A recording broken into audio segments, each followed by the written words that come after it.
beneath the glassy surface of the ocean-crowned sanctuary's main lagoon. A ripple disturbed the calm. The sun's reflection broke into shimmering fragments as something vast and graceful. Tate moved beneath the water, a shadow that seemed to belong to another time. Visitors pressed their hands against the thick acrylic walls, eyes wide as the azure leviathan swam past, its massive body glowing faintly with deep cobalt streaks. Children gasped. Cameras clicked. The air smelled faintly of salt and popcorn, the signature aroma of the park. But for Marina Solon, standing just beyond the gate to the lagoon's performance arena, this was not just another day. It was the beginning of the Leviathan's final season. Final season. When Marina first met the Leviathan 13 years ago, she was a rookie trainer, fresh from a small coastal rescue center. She had studied marine biology, believing she would spend her career in rehabilitation, helping stranded dolphins return to the wild. Crown called, promising better resources and a chance to work with a creature few had ever seen in captivity. She couldn't say no. The Leviathan had been rescued as a juvenile, found tangled in deep-sea fishing gear. Its survival had been a miracle. Too young to survive alone and too injured for release, it became the heart of Ocean Crown. In those early days, Marina would sit by the edge of the tank for hours, speaking softly while the Leviathan circled just out of reach. She learned its patterns, the slow roll when it was curious, the flick of its tail when annoyed. Trust wasn't given.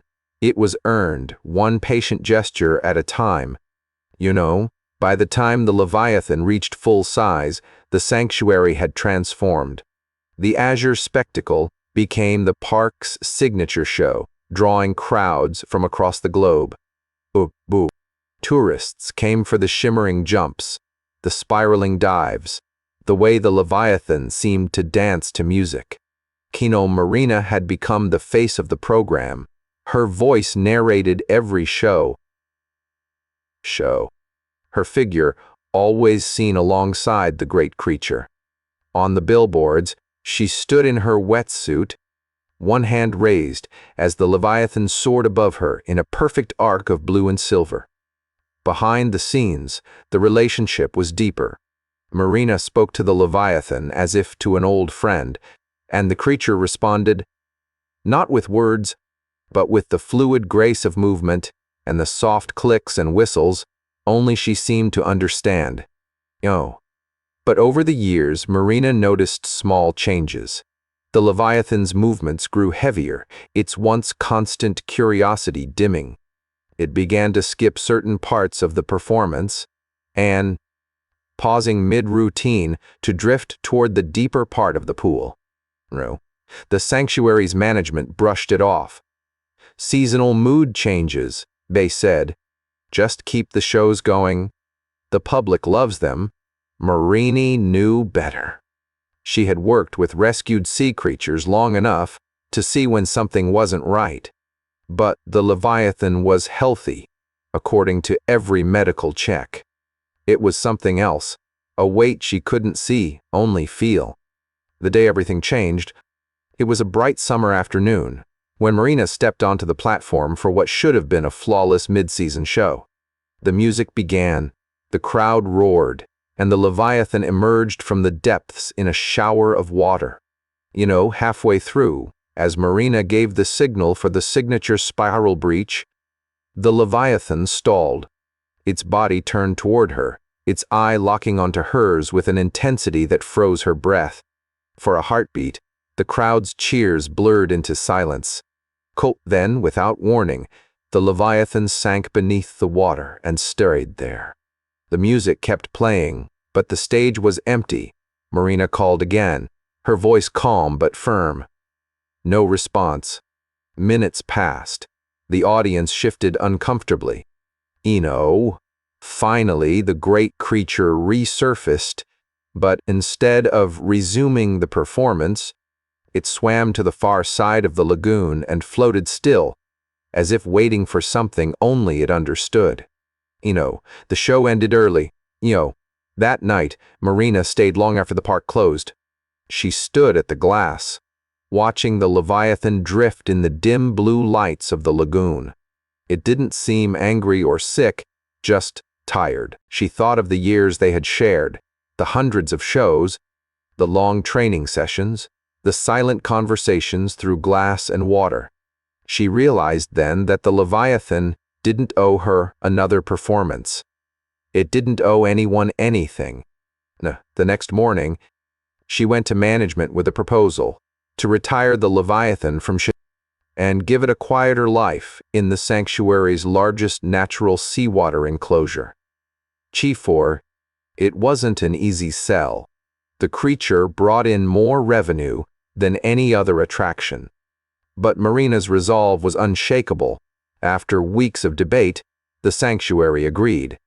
The announcement was simple. One final azure spectacle to honor the Leviathan's years at Ocean Crown. Fans traveled from far and wide, filling every seat in the arena.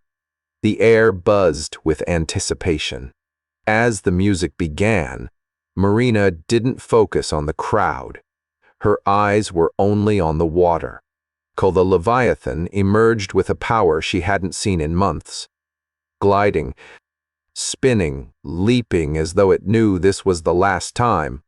The crowd erupted as it completed the spiral breach perfectly, droplets glittering in the sunlight.